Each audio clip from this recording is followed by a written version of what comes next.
자, 일단 유영하 변호사와 저 이경재 변호사, 박근혜 전 대통령의 변호사와 그다음에 최순실 씨의 변호사, 지금 가운데 이렇게 번개의 모습을 펴놨는데 네.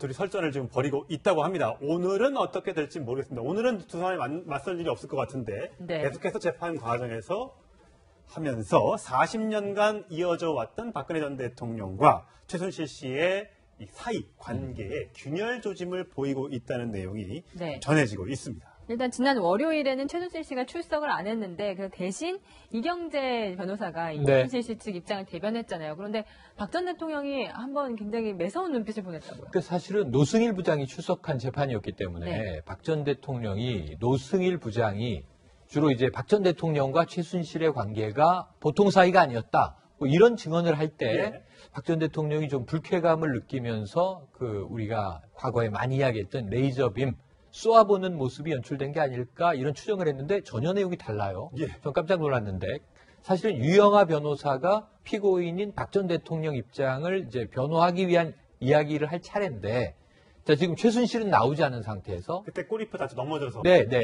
그래서 이제 건강상의 이유로 불출석한다. 이 상황에서 이 변호인인 이경재 변호사가 대신 재판에 네. 참여하고 있는 거죠. 이 상황에서 이경재 변호사가 제가 좀 먼저 말씀을 드리겠다 하고 이제 발언 순서가 살짝 바뀌는 순간에 박 전 대통령이 사실은 재판에는 무심한 태도로 있다가 네. 고개를 들어서 최순실의 변호인 이경재 변호사를 쏘아봤다는 거예요. 예, 제가 사파로 그려봤는데. 네네. 예. 바로 저런 장면입니다. 예. 그래서 뭐냐. 예를 들면 이 순서에 대해서, 절차에 대해서는 박 전 대통령이 좀 강박적인 집착이 있어요. 그래서 과거에 대통령의 메시지를 헌재에서 대리인단에게 보냈을 때도 대신 다른 재판관, 그때는 이제 이동흡 대리인이 읽었을 때 아니다, 이거 김평우 대리인이 읽었어야 되는데 왜 이동흡 대리인이 읽느냐? 이런 것 때문에 좀 노여워했다는 이야기가 전해지기도 했는데 사실 재판정에서 공개적으로 이런 모습이 나온 것은 처음이라 이 자체가 그렇다면 최순실과 박 전 대통령 사이에 이제 뭔가 균열이 생기는 조짐 아니냐 네. 이렇게 지금 추정을 하고 있는 거고요. 저는 그것이 타당하다고 해석을 해볼 수 있겠습니다. 예.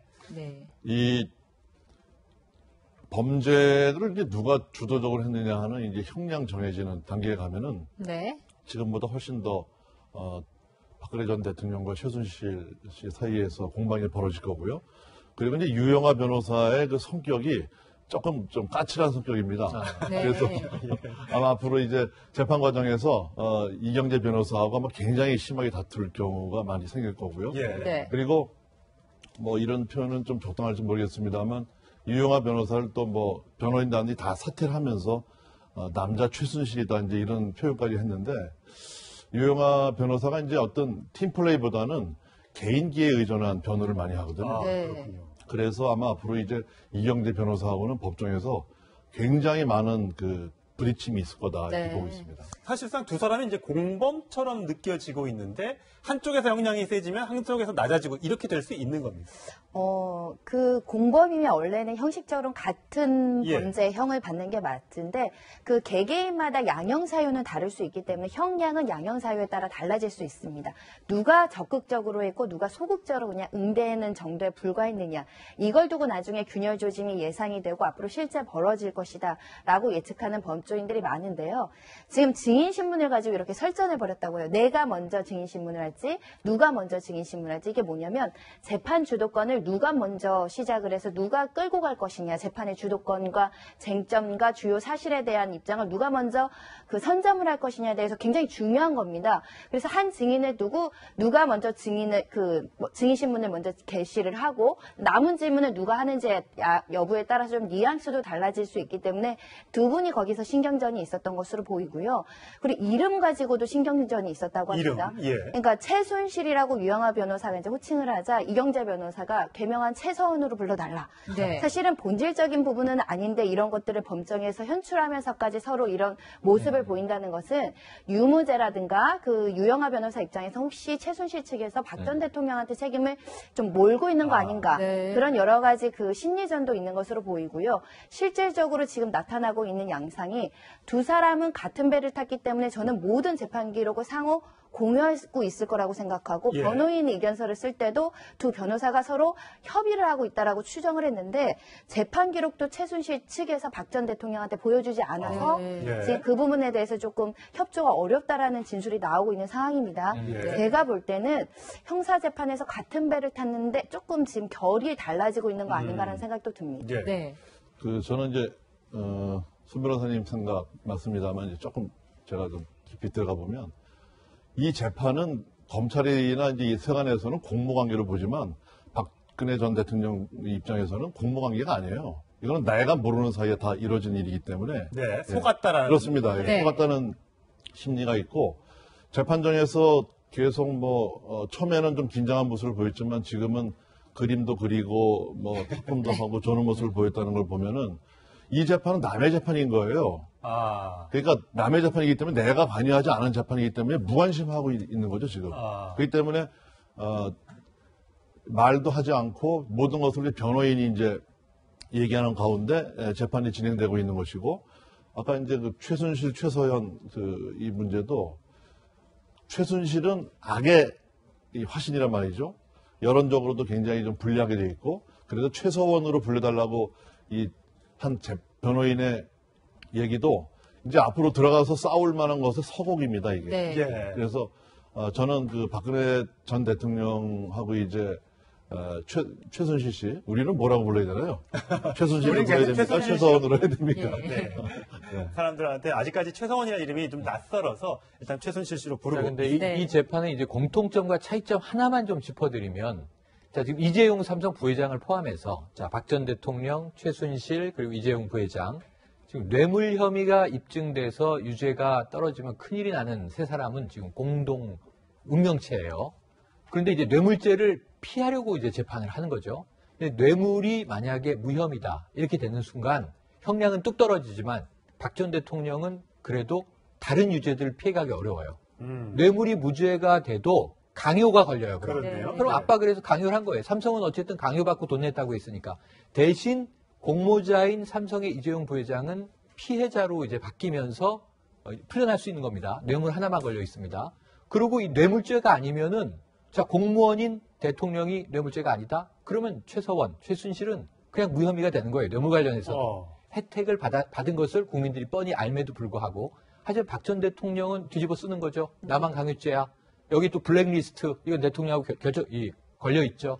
그러니까 또 이 헌재에서 인정했던 여러 가지들, 죄과가 있죠. 18개 혐의 아닙니까? 네. 그래서 이게 다 지금 박 전 대통령만 처벌을 받는 거예요. 물론 뇌물죄가 빠지면 형량은 줄어들겠지만 이게 그래도 유죄로 판결날 가능성은 매우 높은 겁니다. 예. 네. 그럼 나머지는 다 피해가는 것이고 이런 상황에서 박 전 대통령이 그렇게 지금 녹록한 상황이 아니거든요. 네. 그래서 네. 그런데 지금 태도는 태평스러운 것은 매우 좀 비현실적인 상황이다. 저는 이렇게 봅니다. 예. 네. 그런 면에서 작년 말 최초에 이 사건이 공개가 되고 전개가 됐을 때 전체가 다 한 몸통인 것처럼 비춰졌던 게 이제 시간이 지나면서 각자 도생의 단계로 들어가는 것 같고요. 이제 오늘도 블랙리스트 재판이 진행 중입니다만 김기춘 전 실장이 과연 본인이 다 저거를 내용을 안고 가느냐 아니면 대통령의 지시로 일이 진행됐다고 진술을 하느냐도 한번 지켜볼 대목인 것 같습니다. 예. 박근혜 전 대통령이 법정에서 아까 잠깐 얘기를 했었지만 그림을 그린다고 해요. 메모를 이렇게 할 수는 있을 텐데 어떤 그림을 정확히 그렸다가 지운지는 잘 모르겠습니다만 어떤 심리 상태인지 참 궁금합니다. 네. 근데 이게 좀 이례적이다고 생각되실 수는 있겠는데 실제 법정에서 많이 있어 보신 분들은 사람 얘기를 몇 시간씩 들으면요 가끔 무료해지거나 다른 생각을 하게 되거나 진짜 그림을 그리는 경우가 시간이 있습니다. 잘 안 가는 경우들이 있고 특히 증인들이 나와서 핵심적인 진술들이 아니라 중원부원 사족들을 얘기하면서 시간을 끄는 경우도 많거든요.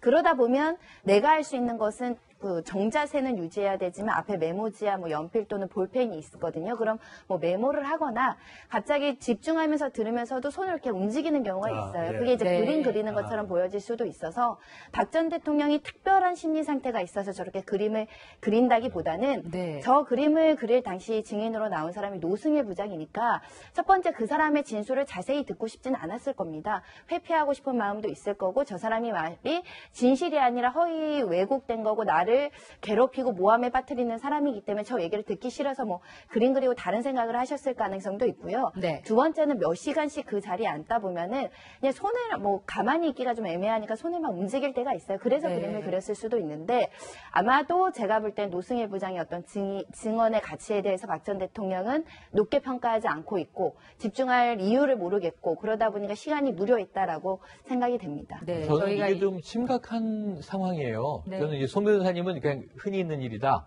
사실 방송 중에도 저는 옆에 패널분이 이렇게 그림 그리는 걸 본 적이 있어요. 네. 생방송 중인데 그래요? 지금 이런 상황인데 박정아 전 대변인은 깨끗하신데 이렇게 보니까 패널이 뭔가 그림을 그리고 계시네. 그러니까 낙서라고 하죠 우리가. 네. 네. 근데 여기서 하나는 메모 습관이 많은 분들은 끊임없이 필기를 합니다. 네. 그래야 생각이 잘 정리되고 말이 잘 나오는 분도 있고 또는 뭐 특정한 유형의 그림을 그리는 경우도 있을 수 있어요. 그것은 무료하다, 지루하다 이런 이제 의미로 받아들일 수 있는데 네. 여기서 그냥 그림을 그린 게 아니잖아요. 박 전 대통령의 이제 어제 행동을 다시 복기를 해보면 그림을 그립니다. 연필로. 지우개로 그걸 다시 지웁니다. 또 그리고 지웁니다. 예. 그럼 이게 지우개에 이렇게 날리잖아요. 예. 그걸 손으로 또 모아서 청소를 합니다. 예.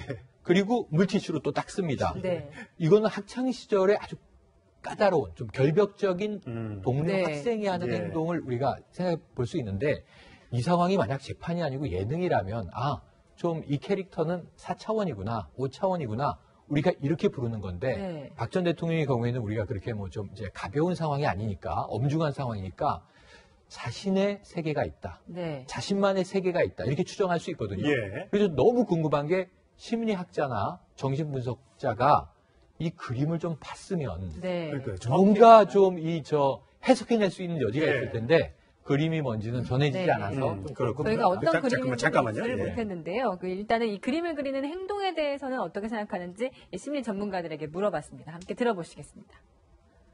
변호인이 안심을 시켜주고 있는 부분들도 있는 거고, 명백하게 입증이 될 만한 잘못은 하지 않았다. 자기 아집 같은 것도 있는 거고. 현실이 너무 받아들이기 어려울 경우에는 회피하거나 현실을 왜곡하거나 부정하는 방어 기제를 발동을 할 수 있습니다. 네, 저희가 지금 이 시각에도 이 박근혜 전 대통령의 법정 모습이 전해지고 있는데요. 일단은 지우개가 달린 연필을 들고 계속 무언가를 적는데 그걸 또 이렇게 지우개로 지우면서 지우개 가루가 모이면은 또 털어내고 이런 행동을 계속하고 있다고 해요. 지금 이 시각에도. 글쎄, 예. 저는 이제 그거를 우리 최영일 선생님처럼 심각하게 볼 수 있는 4차원 세계를 가진 사람이다라고 볼 수도 있지만 제가 볼 때는 이게 굉장히 본인이 받아들이기 힘든 비현실적인 부분이거든요. 그러니까 재판에 몰입을 할 수가 없는 거예요. 그러니까 딴 일을 해야 되거든요. 그러니까 방어기죠. 자기 스스로를 딴 데로 몰기 위해서 낙서도 하고 그림도 그리고 또 무료하기도 하고 증인들의 얘기가 중언부언하기도 하고 자기 마음에 들지도 않고 하니까 써놨다가 뭘 썼다는 게 나중에 또 증거로 남으니까 그걸 지우는 거죠, 이제. 지우고 이제 털어내고 손을 또 이제 물티슈로 닦고 이러면은 시간이 가지 않습니까? 사실 저희도 기자 시절에 재판 방청할 때 보면은 한 2시간만 앉아 있으면 좀이 쑤셔갖고 못 앉아있거든요. 근데 이게 하루 종일 식사 점심시간 빼놓고서는 그렇죠. 10시간 가까이 10시간 이렇게 있으면은 좀 보통 견딜 만한 힘든 일이 아닌데 특히 박근혜 전 대통령 같은 경우에는 여러 가지 부분에 대해서 무죄라고 확신을 하고 있지 않습니까? 그러니까 증인들이나 이 변호인들 하는 얘기가 내가 지금 닥쳐있는 상황을 못 느끼는 거죠. 그건 내 얘기가 아닌 거란 말이죠. 그러니까 다른 일을 해야 되는 거예요. 그러니까 모든 부분에 대해서 아까 그 삼성 관련한 뇌물죄 부분도 그거는 통치행위라고 지금 이제 생각을 하고 있고 그다음에 최순실 씨와의 관계는 자기는 속았다는 입장이고 그러니까 모든 부분, 블랙리스트 부분은 밑에 사람들이 알아서 한 부분이고 이러다 보니까 무죄인 법정에 나와서 뭔가 소일거리를 해야 되니까 그림을 그리고 지우고. 네. 네. 아직까지는 국민들의 어떤 눈높이함, 물론 재판이 진행되고 있습니다만 눈높이함은 좀 다른 모습인데 과거 지난 1월에도 박근혜 전 대통령은 기자회견에서 나도 무죄고 나와 관련된 모든 사람들은 다 무죄인 취지로 얘기한 적이 있습니다. 그 목소리 들어보시겠습니다. 저를 이렇게 도와줬던 분들이 사실은 이렇게 무슨 뇌물이나 이상한 거 뒤로 받고 그런 거는 하나도 그저 맡은 일 열심히 한다고 이렇게 쭉 그동안 해온 걸로 저는 알고 있고 또 그렇게 믿고 있는데 열심히 일하고 휴일도 없이 일하고 뭐 그렇다고 뒤로 무슨 이상한 거 받고 그런 거는 없는 분들인데도 어떻게 이런 데 이렇게 날려가지고 여러 가지 고초를 겪고 있는 모습을 보면서 또 굉장히 마음이 많이 아프고 그래서 요즘은 뭐 미소 지을 일조차도 별로 없습니다. 벌써 이 5개월 전의 얘기인데도 저는 저런 면이 조금 우려스럽고 걱정스러워요. 그러니까 아직 1심 재판이 끝나지 않아서 유무죄 판단을 하기는 좀 이른 시점이지만 어쨌든 탄핵이라는 과정은 있었잖아요. 그렇죠. 탄핵이라는 과정은 있었고 그 헌법재판소에서 판결이 있었는데 아직도 대통령께서 이렇게 탄핵 당하고 조기 대선이 있어서 있었던 일에 대해서 본인 스스로 이게 아까 수감 얘기도 나왔습니다만 저는 여전히 나는 아무 잘못도 없다라는 인식에서 조금 더 진전이 되지 않는 것 같아서 그게 좀 걱정스러운 면이고 저런 부분이 과연 앞으로 우리나라가 이제 안정화되는데 어떤 식으로 영향을 미칠런지 이런 면에서 한번 대통령께서도 지금이라도 왜냐하면 그 전에 쭉 보면은 여러 번 사실은 그 최순실 사태가 생기고 나서 이렇게까지 안 오고 수습할 수 있는 여러 과정들이 있었잖아요. 네. 그때마다 이제 잘못 해왔는데 지금이라도 조금 그에 대해서 다시 한번 좀 대통령께서 생각해 보셨으면 하는 생각이 좀